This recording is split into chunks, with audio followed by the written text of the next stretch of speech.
guys, you're welcome back to this channel. This is As Graphics.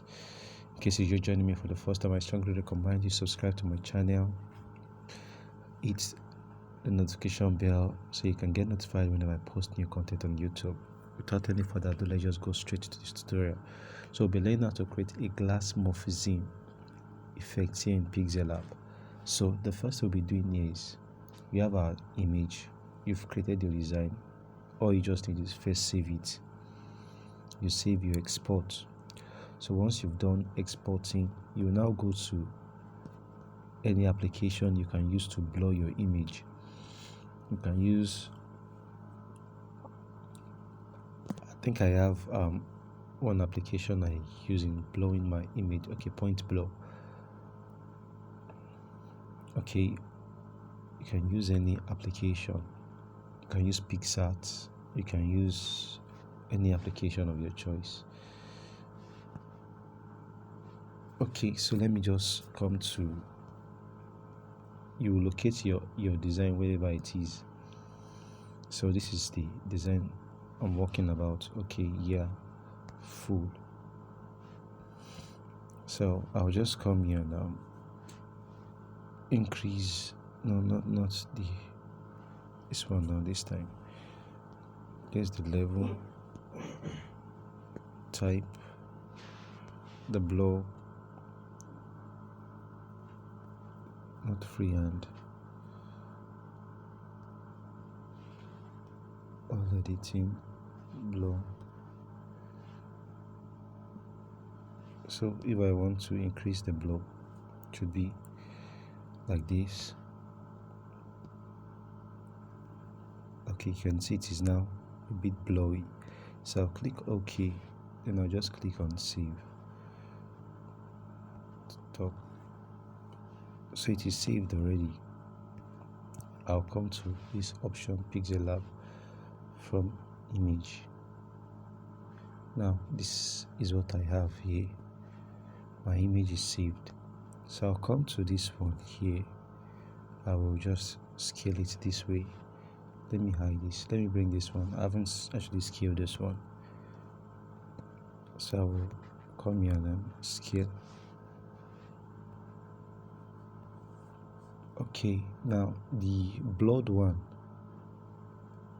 it's at the top, but we have to send it to the back. If it is too stressful for you, then just delete this one. I still want to make use of that middle, so just send it to the back. So the next thing I'll be doing is I'll be bringing the shape. Okay, so I will just reduce the blur radius. Okay, the blur, let's leave it this way. Let's leave it at 20. It's my choice now. This is my choice.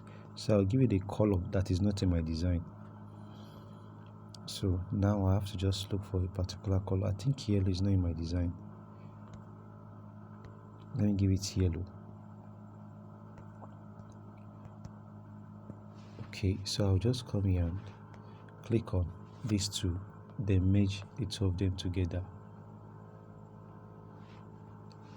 Now I will come to erase color.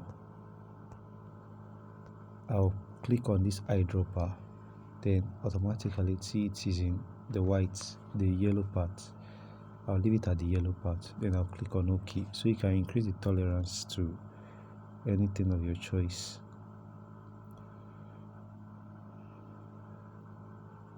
So you can see the effect this is giving me here. Let me just leave it at 25.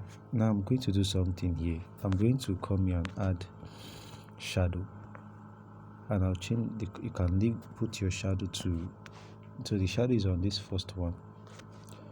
I'll be using white. Okay, now I'll come to this offset. No, I'll leave my blur radius at 10. I'll come to offset X. I'll move it like this. Am I sure? Yeah, I'm using inner shadow. It was outer shadow I wanted to make use of. Was it? It was outer shadow, right? So I'll just do it this way anyway.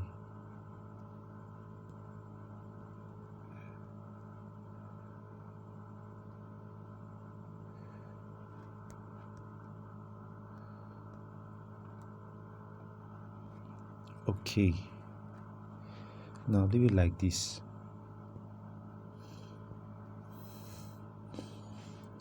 Okay, so I'm going to bring in a different option, a shape this time. I'm just going to scale this shape this way. Now I'm going to send it to the back of this one. Now this shape, I'm going to reduce the opacity to, let's say, 20. Now you can see the beauty of this thing. I can choose to change the color. You can see it is red, the inside is becoming red. I can use green, I can use yellow, I can use this color, this one, black, white. So this blue, so let's just stick with, should we stick with yellow? Now because of the, let me just stick with yellow. Okay, so I'll come to 15 and I'll come to 12. I just put it this way. Alright, so I'll lock it. So I can now come here and maybe add a quote. Let me just pick one. Okay, so this is my text. The next thing is come to font, just change it to Montserrat regular. That you check most of my designs, you know I use Montserrat a lot, except few occasions that I use pop-ins. But for this time, this particular design, I'm working at the middle, so it needs to be centered, aligned. Okay, so well, because of contrast, you see the day match day is actually contrasted with it, but this is how you can achieve a glass morphism effect in Pixellab. Alright, so that's all for this particular tutorial. You don't necessarily you can decide not to use this shadow, which I did apply in my design. You can see, but me using the shadow, let me make it black. You can see the same thing as me not even using shadow at all, because this black is actually faded anyway. But these are ways you can achieve a glass morphism effect here in Pixellab. Alright, so that's all for this particular tutorial. I guess you've learned how you can create a morphism effect here in Pixellab. So we'll see in the next video. Please do not forget to subscribe to my channel.